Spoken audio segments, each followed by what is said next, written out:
Ako po si DJ Ran, samahan ninyong muli na tuklasin ang panibagong kwento ng pag-ibig, buhay at pag-asa sa mga naka-online #Tibagang Love Stories #1 dito lang po sa Tibag FM Station. Minsan ba'y natanong mo na sa iyong sarili kung hanggang saan matatapos ang sakit at hirap na matagal mo nang iniinda? Naiisip mo pa ba na may Diyos na laging nariyan para tulungan ka? Minsan pa nga ay hindi natin siya maramdaman. Ngunit sa kabila ng lahat, pati yung pagtulog mo sa gabi, binabagabag ka ng boses na sumisigaw at anim mo'y galit. Nakakapagod, hindi ba?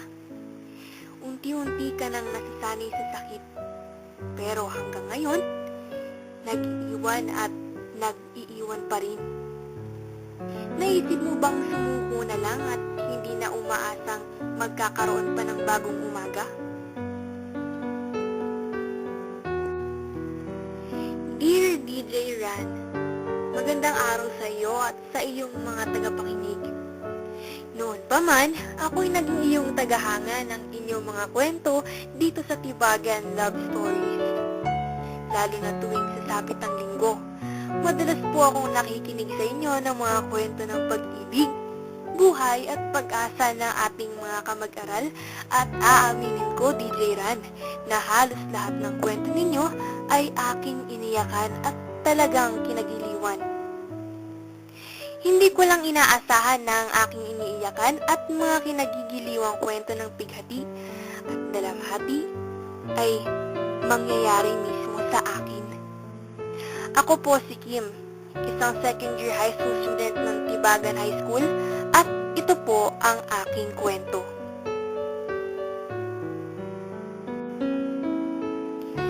Isang gabi, DJ Ran, habang pauwi na ako galing sa aking eskwelahan, ay umulan ng sobrang lakas. Wala akong masisilungan at kung sakali mang tumila ang ulan, ay wala rin akong mapagtutuyuan ng mga damit ko. Lamig na lamig ako noon, DJ Ran. Tinext ko ang boyfriend ko para sunduin ako sa waiting shed ng aming eskwelahan. At sa malas ko ay butas-butas pa ang mga bubungan nito. Si Adrian, siya ang boyfriend ko. Kaklase ko, matagal na naming itinago sa lahat ang relasyon naming ito. Alam ko na may pagtututol ang lahat kahit hindi man nila malaman ito. Dahil sa edad naming ito, alam kong hindi pa pwede. Alam kong ipinagbabawal ito. May biglang tumapik sa balikat ko. Nagulat ako sabay ng mabilis rin na pagkabog ng dibdib ko. Akala ko hindi mo na pupuntahan eh. Pwede ba yun? Bakit kasi wala ka na namang dalang payong? Iyon tuloy, basang-basa ka na naman. Baka magkasakit ka niyan. Okay lang ako. Nag-chill ka na, magpatuyo ka muna sa bahay. Yaya niya. Sige. Noong mga panahong yun, DJ Ran, ay iba-iba na ang naiisip ko. Naraong vinivisualize ko ang mga pwedeng mangyari kapag naandoon na ako. Iyon ang unang beses na pumunta ako sa bahay ng boyfriend ko. Narating na namin ang gate nila at doon ay parang pumupumiglas ang nag-aalab kong damdamin. Natatakot ako sa anumang mangyari. Pinasok na namin ng unang pinto ng bahay nila at naroong naramdaman namin ang katahimikan sa bawat isa. Nagtagpo ang mga mata namin. Nagtatalong mga damdamin. Nananabik. Bigla niya akong hinalikan. Hinahawi niya sa likuran ng buko, dala ng saya at init na nadarama ko, DJ Ran. At yun din ang unang beses ng pagsuko ko ng bataan ko. Nagising na lang ako ng hubot-hubad, DJ Ran. Mag-aalas 2 na ng hapon ng mga oras na yon. Saglit akong napatulala sa kisame at binalikan ang mga nangyari. Bahagyang nag-init ang buong katawan ko. "Bumangon ka na dyan! Nagtitext na sa akin yung mama mo!" Sigaw ni Adrian na para bang natataranta na. "Akin na yung phone!" Sigaw ko sa kanya. Inabot niya sa akin ito at nabasa ko ang text ni mama sa kanya. Pati ako'y natataranta na dahil una, nagising akong hubot-hubad. Pangalawa, alam kong galit na si mama ngayon. Paano na ako uuwi nito ngayon? "Adrian, paano na to?" Sa sobrang takot ko na umuwi ay napaiyak na lang ako. May isang bagay pa na bumabagabag sa akin. Paano na lang kung magbunga ito? Hindi pa ako handang maging ina. Minor de edad pa lang ako. Tinignan ko lang si Adrian.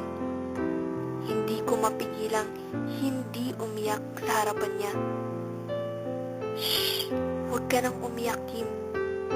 Kung magbunga man yan, paninindigan ko." Hinatid ako ni Adrian sa bahay namin at nakita ko si mama na nakaabang sa tapat ng pinto namin. Nagkatingin kami ni mama. Agad-agad na pumasok si mama, sinyalis na galit talaga siya sa akin. "Kim, mag-text ka. Mahal kita." Pumasok na ako sa loob at dumiretso sa kwarto ko. Naligo na ako at nagpalit na ng damit. Napagdesisyonan kong lumabas para makausap si mama. Bumaba ako at nakita ko si mama na kumakain mag-isa. Mukhang wala na naman si papa. "Kim, bakit hindi ka man lang nag-text o tumawag man lang?" Sinabi ko kay mama ang nangyari pero hindi ko binanggit ang nangyari sa amin ni Adrian. Dahil doon, kinuha ni mama ang cellphone ko at ibabalik niya na lamang yun tuwing Sabado at Linggo.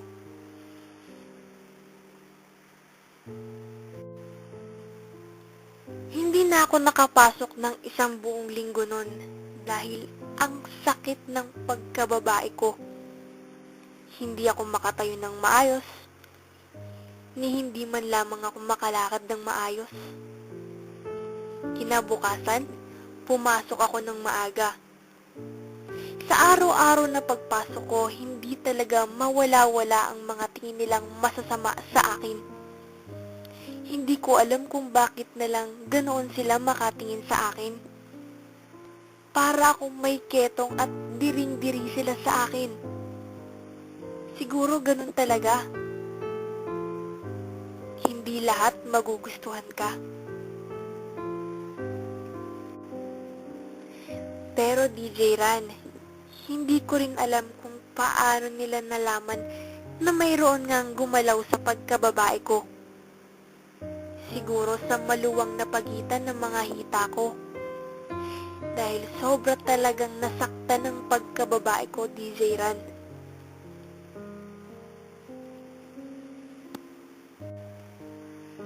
Mula nun, hindi ko na tinitext si Adrian. Hindi na rin ako nakikipagkita pa. Sa takot kong baka maulit pa yun. Isang gabi habang pauwi, nakasalubong ko ang isa sa mga best friend ni Adrian, si Joshua. "Josh? Oh, Kim, kamusta ka na?" Pangangamusta niya. "Okay lang naman ako. Balita ko, hindi ka na pumapasok last week pa." "Nick, nakita mo namang naka-uniforme ako." Pagpapatawa ko. Ang ibig kong sabihin, palagi kang absent last week. Ano nangyari? Hindi ko naman pwedeng sabihin na mayroong nangyari sa amin ng best friend niya. Ang sabi ko na lang napilay ako eh. Hindi ako makalakad. Napilay? Saan? Kailan? naku, wag mo nang tanungin. Basta okay na ako ngayon. Sabi ko sa kanya sabay ngiti. Maghihiwalay na sana kami ng daan ni Josh nang bigla niya akong tinawag at mukhang may sasabihin ata.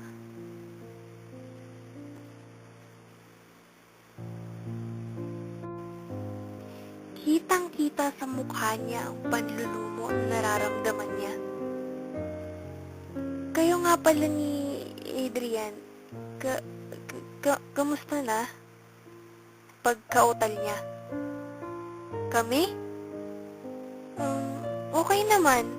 Ba't mo natanong? Ayokong magtago sa'yo, lalo na isa ka sa mga napaka-importanteng tao sa buhay ng kaibigan ko. Pero kasi, kinakabahan na ako sa mga sinasabi niya. Mukhang mas masakit pa ata itong malalaman ko kaysa sa nangyari sa akin ng gabing iyon. Last week, nag-inuman kami ni na Adrian. Kami nila Jacob, ako, Ariel, Angelo, pati na rin yung best friend mo, si Vanessa. Pagpapatuloy niya. Bakit ganun? Ang bilis ng tibok ng puso ko. Mukhang hindi ito maganda. Anong nangyari?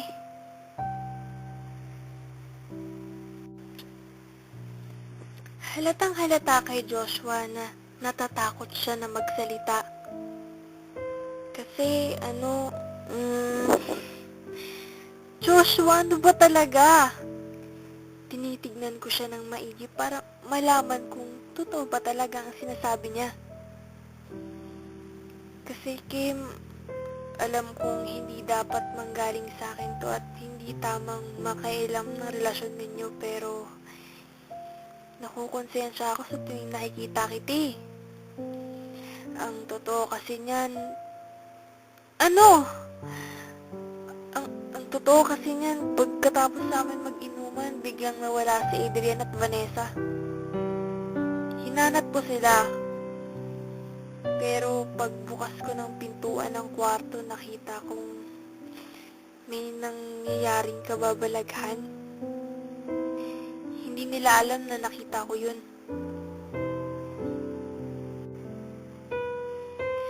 Pagkarinig ko nun ay tila nagunaw ang mundo ko. Hindi ko akalain na magagawa nila sa akin yun. Lalo na si Vanessa na pinagkakatiwalaan ko. Nanghina ang tuhod ko noon bigla at bigla na rin akong bumagsak. Pero nasalo ako agad ni Joshua. Bakit, Joshua? Bakit nila nagawa sa akin to? Pinagkatiwalaan ko sila. Bakit, Joshua? Bakit? Hindi pa ba sapat, ha? Hindi pa? Ano bang kailangan ko gawin para makontento siya? Wala akong nagawa kundi umiyak ng umiyak sa dibdib ni Joshua. Hindi ko alam ang nagawa ko sa kanila para gawin nila sa akin yun. Inihatid ako ni Joshua sa bahay. Pagkapasok ko, nakita ko na naman si Mama na kumakain mag-isa. Wala na naman si Papa. Wala akong nagawa kundi sabayan si Mama. Napansin niyang kagagaling ko lang sa iyak. Anak, ano nangyari? Wala ma. Nadapa kasi ako kanina. Sa sobrang sakit, umiyak na lang ako. Patingin nga ng sugat mo. Wag na ma, okay na. Pagkatapos namin kumain, umakyat na ako sa taas at naligo. 2 linggo nang nakalipas, pero hindi pa din ako dinadatnan. Natatakot na ako sa pwedeng mangyari. Hindi ko na masyadong inisip ang hindi pagdating ng period ko. Baka kasi delayed lang. Nakahiga na ako nang marinig kong tumunog ang cellphone. Nagbaka sakali ako na si Adrian ang nag-text, pero hindi. Si Joshua.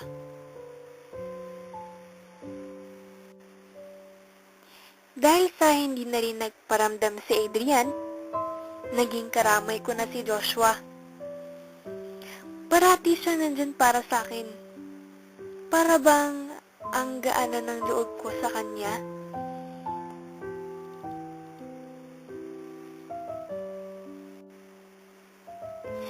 Nakalipas ang 2 buwan, hindi pa din ako dinadatnan. Hindi ko pa din nasasabi kay Joshua ang nangyari sa amin ni Adrian. Dahil natatakot ako na baka pandirian at kasuklaman niya ako. Siya na lang ang meron ako ngayon. Pagkatapos ng klase namin, pumunta ako sa drugstore para bumili ng pregnancy test. Pero sabi sa akin nung nagtitinda, hindi ako pwedeng makabili dahil menor de edad pa daw ako. Wala akong nagawa kundi umuwi na lang.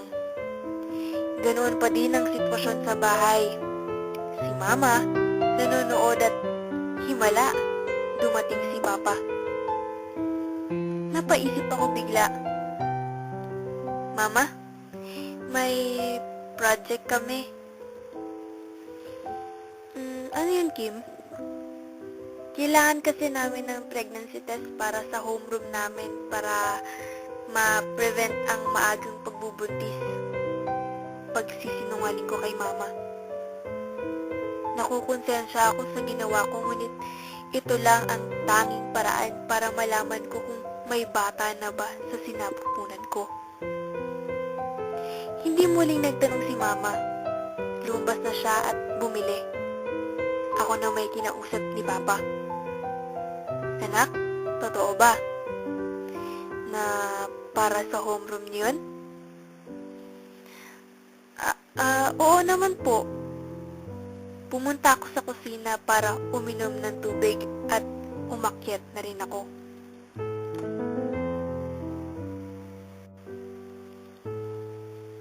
Dumating na ng bahay si Mama.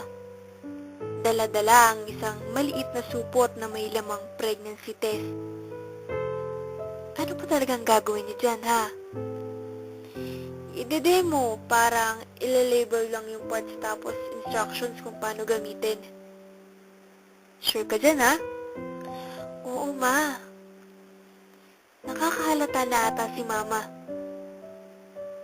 Paano na kaya kapag nalaman nilang buntis ako? Ano na ang gagawin ko? Pumunta ako ng CR ng palihim para gamitin ang PT na pinabili ko. Makalipas ang 5 minuto, ito na nga talaga ang pinakahinihintay ko. Tama nga ako. Buntis nga ako.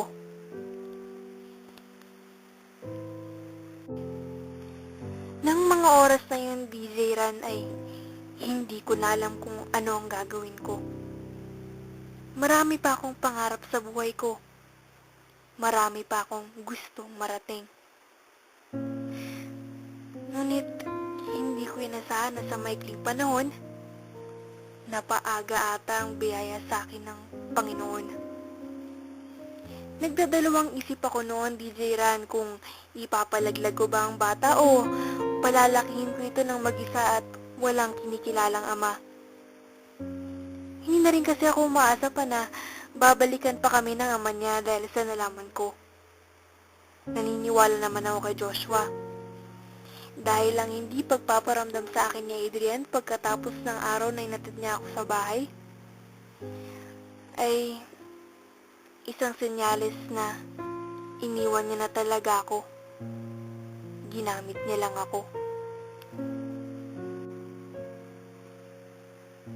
Isang umaga, natapos na akong maligo. Hinubad ko ang tuwalyang suot ko. Hinimas-himas ko ang tiyan ko sapagkat napapansin kong medyo lumalaki na nga ito. 3 buwan na rin kasi at baka pagdating ng 4 na buwan, Baka magulat ng lahat kapag nakita nila ito. Gumamit na ako ng kung ano-ano para matakpan ang laki nito. Ngunit alam kong sa huli, malalaman at malalaman rin nila ito. Walang sikreto ang hindi nabubunyag.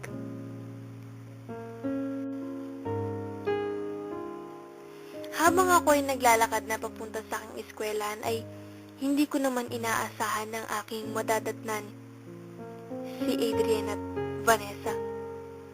Hawak-hawak ni Adrian ang bag niya habang si Vanessa naman ay nakahawak sa braso nito. Masayang naghahagik-hika ng dalawa, samantalang ako, eto, nananatiling matatag sa kabila ng ginawa nilang pantatraidor sa akin. Inilihis ko ang tingin ko sapagkat nahuli ako ni Adrian na nakatingin sa kanilang dalawa. Dali-dali naman akong nilapitan nito ni Adrian. Binilisan ko ang paglakad ko. Sinabi ko sa sarili ko na ayaw ko nang makausap ang taong ito. Napatigil ako sa paglakad ko. Mag-usap tayo, sigaw sa akin ni Adrian. Wala na tayong dapat pag-usapan pa. Hinila niya ang mga kamay ko papunta sa isang gilid upang doon kami mag-usap. Ano ba?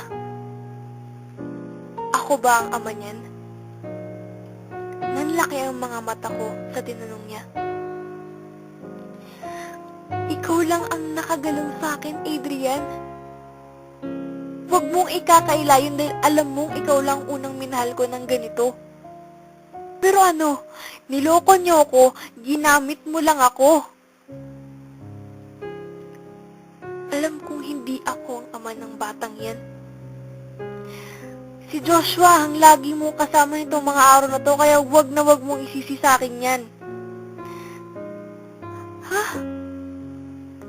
Teka, paano mo nalamang buntis ako? Sinabi sa akin ng mama mo. At panagutan daw kita kahit hindi naman talaga akin yan. Si Mama? Paano niya nalaman to? Paano? Bakit niya sinabi to kay Adrian? Bakit? Nanggagalaiti ako sa sinabi ni Adrian. Walang hiya ka? Wala kang kwenta. Huwag ka na magpapakita pa sa akin. Hindi na ako dumiretso sa school. Hindi ko na rin namalayan na nakatayo na pala ako sa may gate namin at binuksan yon. Nakita ko ang mama ko sa may pintuan. Niyakap ko siya ng sobrang higpit. Mama, sobrang sakit po. Sakit po talaga. Hindi ko alam kung saang bahagi ng mata ko kinukuha yung mga tubig na lumalabas sa mata ko. Ilang araw na akong ganito at madalas sa gabi ako umiiyak. Pero nung napayakap ako sa mama ko, parang narinig ko ulit ang mga sinabi ni Adrian sa akin kanina. Patawarin niyo ako, Mama. Nakinig na lang ako. Sana umuwi na lang ako agad noon. Dapat hindi na lang nangyari to.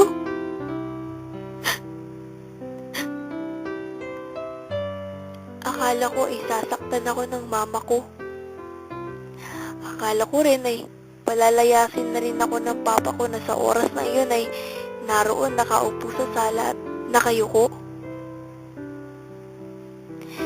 Anak, mahal ka namin. Hindi namin magagawang itakwil ka. Dahil kahit ako noon ay duman din dyan. Naiintindihan kita, anak. Nakita ko ang piti sa banyo, anak. Sinabi ko ito sa papa mo. Nag-iisip kami kung ano ang gagawin namin at yun nga, tinawag namin si Adrian. wala raw siyang kinalaman doon. Nadurog ang puso ko sa sinabi ni Adrian sa mga magulang ko. Hindi na namin pinilit ang bata na panagutan ka. Ang gusto namin ay makapagtapos kayong dalawa, pero anak, kailangan mo pa rin buhayin ang anak mo. Tutulungan ka namin ng papa mo. Nandito lang kami. Nabuhayin ako ng loob sa mga sinabi ni Mama. Hindi na ako mag-iisa pa. Sa ngayon, DJ Ran, ay nasa 4th year high school na ako. Graduating na ngayong month na to at ang anak ko naman ay magsi 3 years old na ngayong susunod na buwan. Sa isang iglap, DJ Ran, ay akala ko ay mawawala na ang lahat sa akin. Hindi ko inaasahan na tatanggapin pa rin ako ng mga magulang ko sa kabila ng sakit na naidulot ko sa kanila. Sa dugo at pawis na nilaan nila, na tinumbasan ko pa lalo ng hirap at matinding sakit na alam kong mag-uudyok rin sa kanila na itakwil ako. Ngunit nagkamali ako. Napakaswerte ko dahil sa mga pagsubok na pinagdaanan ko ay nanatili rin silang matatag para sa akin at kailanman hindi ako iniwan. Sabi nga nila pagdating sa huli, iiwan ka din nila. Pero ang mga magulang mo, nandyan pa rin, hindi ka iiwanan ng mag-isa. Maraming salamat DJ Ran at naway mayroon naman ako na ibahaging magandang aral sa inyong mga tagapakinig. Ipagdarasal ko po ang pagiging tuluyang successful ng inyong programa. Nagmamahal, Kim.